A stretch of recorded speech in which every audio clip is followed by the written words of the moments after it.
Ал қайырлы кеш, жалпы болжам, алда не күтіп тұр, ақша жоқтар, көре берсеңіздер болады, тегін. Бұған мен ақы алмаймын. Жалпы болжам еткені. Бірдемені күтіп отырсыздар, жемісі қашан болады деп. Бірақ қорқып отырсыздар, бола ма, болмай ма деп. Нартәуекелге неге бармайсыздар? Сіздерге жақсы жаңалық, отбасыда жақсы сүйіншілер. Жұмыс не болды? Жұмысты кәдімгі екі білекті сыбанып кірісу керек, сол кезде жеміс көресіздер. Тек алға ұмтыл дейді, іс-әрекет жаса дейді. 5-ші нүктеңді көтеріп, тақтай болып кеткенше отыра бермей, мынандай аяғынды аспанға көтеріп, емес кәдімгі жұмыс істе дейді. Сол кезде батшылық, тоқшылыққа жетесіз. Үйде жатқан адамға ешкім ешнәрсе әкеп бермейді. Мына жерде біреулер мына ақшасын қызғанып отырғандар. Неден қызғанып отыр?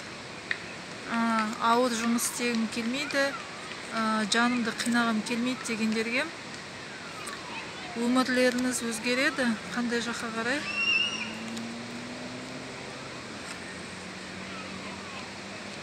Бір ер адамның алдауына түсесіз.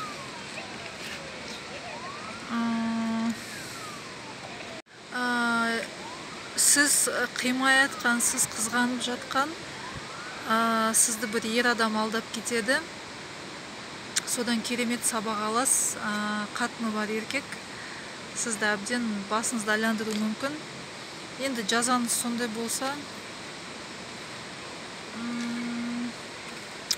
бұл жерде енді құлақтан әдемілеп тұрып тебеді. Болды, мен ажырасам, үйленем саған деп. Бірақ оның бәрі жалған, ешқандай ажыраспайды да, үйленбейді.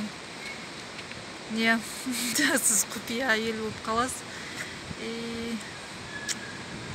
Мына жерде күтіп, сарғайып, сонымен. Ондайдың әңгімен тыңдаудың қажет жоқ. Салқын қанды, мықты болыңыз дейді. Тағы не дейді? Біреу мына жерде қатты реніш отыр, арманым орындалмай жатыр деп. Неге орындалмай жатыр? Өйткені бәрін жаңадан бастау керек дейді. Ол арманыңыз орындалмайды, өйткені керек жоқ ол арман сізге.